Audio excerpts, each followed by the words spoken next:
Hi, Mystery Recapped here. Today, I am going to explain an American science fiction mystery series called Under the Dome. Spoilers ahead, watch out, and take care. The premise of the story is set around a suburban town named Chester's Mill. At first glance, it looks like any normal place, but what happens next is going to shock this quiet, small town.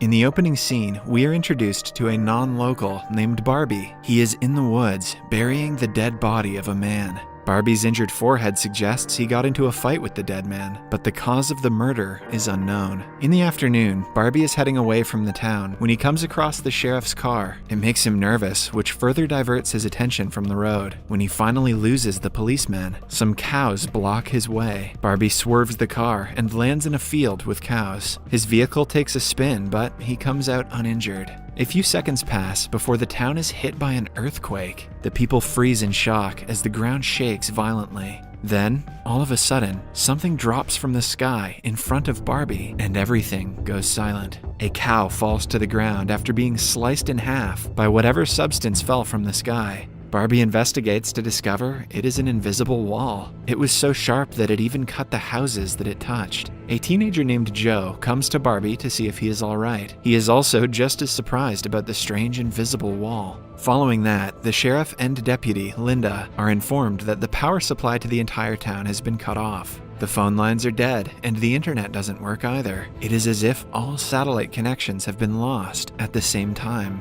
Then, an airplane flying over the town crashes into the invisible barrier, confirming it is actually a dome and not just a wall. The following explosion causes people to panic. On the radio station, a DJ named Phil and his assistant, Dodie, are trying to establish a connection outside. They are confused because they are the only ones on air right now. Phil looks at the bright side, saying this means their ratings will go up. A fire truck comes from the other side of the dome, but Barbie stops it before it crashes. The police arrive and investigate the wall, but its existence is beyond their understanding. The town's councilman, Big Jim, also arrives at the same time, but is just as confused as the others. The group is informed that every road leading to the town is closed, which is causing several accidents. To stop such accidents further, they will have to issue an emergency announcement immediately. Somewhere else, two youngsters named Junior and Angie are enjoying a romantic morning together.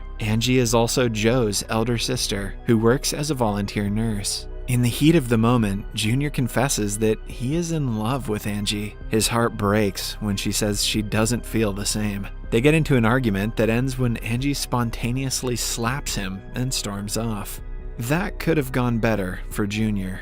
A family of three, mothers Carolyn and Alice and their daughter Nori, are also visiting the town for work. They plan to leave as soon as possible, unaware of the dome covering the town. Another notable figure of Chester's Mill is an investigative reporter named Julia. One morning, she is called by a woman to report suspicious activity. The woman has seen 6 tanks of propane being supplied to the town's reserve this week. It is too much stock for fuel, which she thinks is being collected for an ulterior purpose. Julia promises to investigate the matter, but doesn't think much of it. The councilman, Big Jim, goes to the radio station and announces the state of emergency to the people. Carolyn listens to it, but thinks it is some kind of advertisement. Seconds before they are about to crash into the dome, a car from the other side does. The family is safe, but Nori goes into a seizure right then. While she is unconscious, she says something about a pink star. She is immediately rushed to the hospital, which is filled with survivors from the crashes happening around the town. Julia and Barbie are also at the hospital to see her husband. Julia finds out that her husband never works on Sundays and has been lying to her. Outside, Barbie meets Angie and talks to her over cigarettes. Junior sees them together and is filled with jealousy. Over time, his love for Angie has turned into an obsession, and seeing her with another man triggers something inside of him. By now, the borders of the town are being guarded by the military. Several scientists and experts are trying to find out what might have caused the strange phenomenon, but no one has the answers. A few hours later, Big Jim meets the sheriff and asks him about the propane. They vaguely talk about everything they have done to save the town. It is clear that they know something about the dome, but they refrain from talking about the matter. Barbie was supposed to be in the town for only a day and has no place to stay. At night, Junior approaches him and starts a conversation which eventually turns into a threat. Barbie is confused about what he did wrong, but the commotion is cut short when Julia interferes. Somewhere else, the teens are partying, ignoring the state of emergency. Joe meets a guy his age, and the two talk about the situation. Suddenly, he goes into a seizure and says something about the pink stars, like Nori did earlier. His sister Angie is in her house when Junior barges in and kidnaps her. He brings her to his father's old fallout shelter and claims that he knows what is going on. It is then revealed that his father is Big Jim. He was always paranoid about her safety, which is why he built the shelter. In the meantime, Julia brings Barbie to her house and lets him stay the night. Everything goes well until he sees the picture of her husband and realizes it is the man he killed that morning. Linda and the sheriff are on a patrol when the sheriff's pacemaker bursts and kills him in the process. A flashback from the morning shows us that Barbie was in the town to meet Julia's husband and talk to him about some kind of payment. The doctor didn't want to pay, which caused a fight, and Barbie accidentally shot him dead. Even though it was only an accident, he knew he was going to be convicted. Hence, to avoid it, Barbie disposed of the body. In the morning, he notices that his necklace is missing and asks Julia about it. She promises to keep an eye out for it, but Barbie realizes he left it in the cabin where he killed her husband.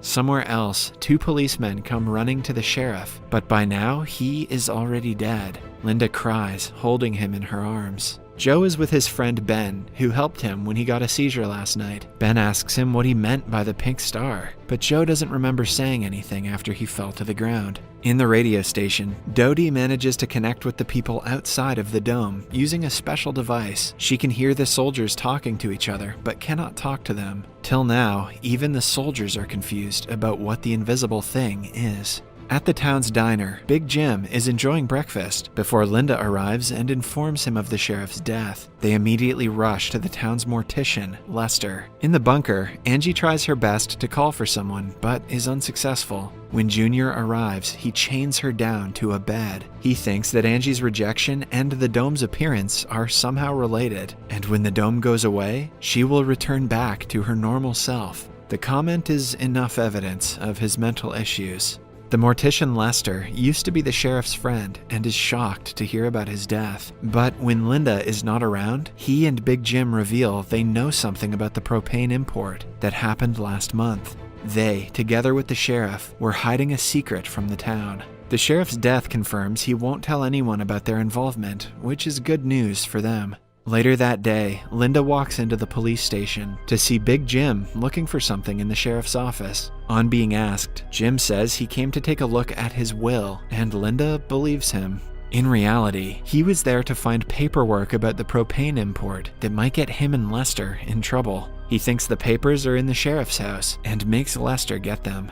Somewhere else, Julia goes to the radio tower and finds out they can listen to the soldiers talking outside the dome. Through the device, they figure out people are trying to dig under the dome, but are unsuccessful. Julia broadcasts the news to the town through the radio. The information causes people to panic, which in turn makes them irrational. Joe and Ben are near the border, watching scientists outside doing their job. They're trying to see if water has any effect on the dome. They reach no definite conclusion, but Joe finds out the dome works as a very thick sieve. Later that day, Barbie goes to the cabin to look for his necklace. He finds it, but Junior spots him right after. He calls him out for sleeping with Angie. Barbie figures out the guy is delusional, but cannot get him to go away. They get into a fight, and Barbie overpowers him easily. After that, we see Lester breaking into the sheriff's house to look for the papers about the propane import. He finds them under a drawer and lights them on fire, but the plan backfires when the flames spread and take over the entire house. Soon, several people gather around the house, trying to put the fire out, but without the help of a fire truck, it is almost impossible. If they let the house burn down, the temperature inside the dome will rise and eventually kill everyone.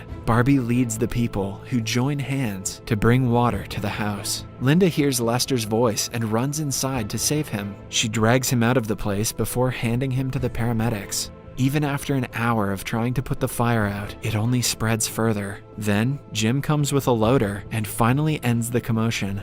As the tired civilians gather up, one of the policemen named Paul loses his mind. He claims that they will never get out of this situation and is afraid they will start killing each other soon. He fires a shot into the air, which bounces back from the dome and hits a fellow officer. He dies right after, and Paul is arrested. When it gets dark, Joe and his friends go skating. He is approached by Nori, who wants to recharge her phone. He brings her to his home, which is one of the places that has a generator. Meanwhile, Linda brings Paul to the jail, while a crowd of people criticizes the police system and protests outside the station. Jim calms them down, asking them to help each other in the time of need. After being locked, Paul goes into cardiac arrest. Linda immediately runs to him, only to find out that he is faking. He takes the chance to push her aside and run away after locking her in. In the bunker, Junior approaches Angie again. She has realized that she needs to manipulate him to let her free. Hence, she tells him about the closed tunnel they used to go to as kids. The dome might not work in the tunnel, which means they can go outside. Angie hopes he will free her now that she is helping him, but Junior wants to go to the tunnel alone. Jim goes to the police station and finds Linda locked up instead of Paul. He lets her out, and they discover Paul is left with a rifle and bullets. Linda immediately gets to looking for the criminal, knowing that he must be in the forest where he frequently goes hunting. Meanwhile, Jim organizes a search party. Carolyn is at the diner, worried for Nori. She has stayed the night at Joe's without telling her mothers. Jim arrives at the diner and asks people to join the search party for Paul. He also makes Barbie join them since he was a good leader when the house was on fire. They make it to the forest, where Barbie shows his expertise and reveals he used to be in the military. Junior is on his way to the tunnel when Julia notices him. She asks him where he is going with the backpack, but he answers her nervously, which makes her suspicious. She follows him and reaches the tunnel. Joe and Nori are having breakfast at Joe's house. He is nervous because he has never been alone with a girl prior to this. Nori, on the other hand, is confident and witty. As they talk, Ben brings in 2 more girls to charge their phones. He wants to use the generator to impress them, unaware that it is an important commodity. Joe has to reluctantly let them in.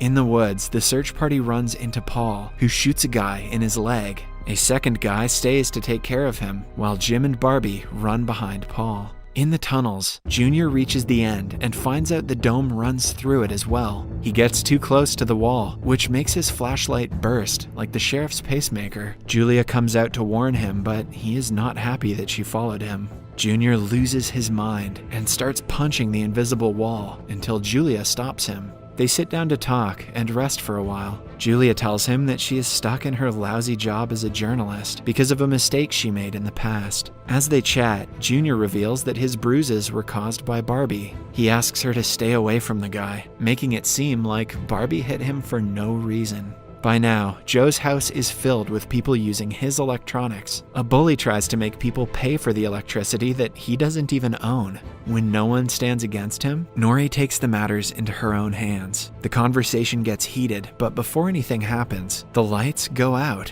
Nori is happy that Joe stood up for her. Meanwhile, in the woods, Barbie and Jim bump into their target, but are stuck because Paul also has his rifle out. He is seconds away from killing Jim when Linda appears behind and shoots him dead.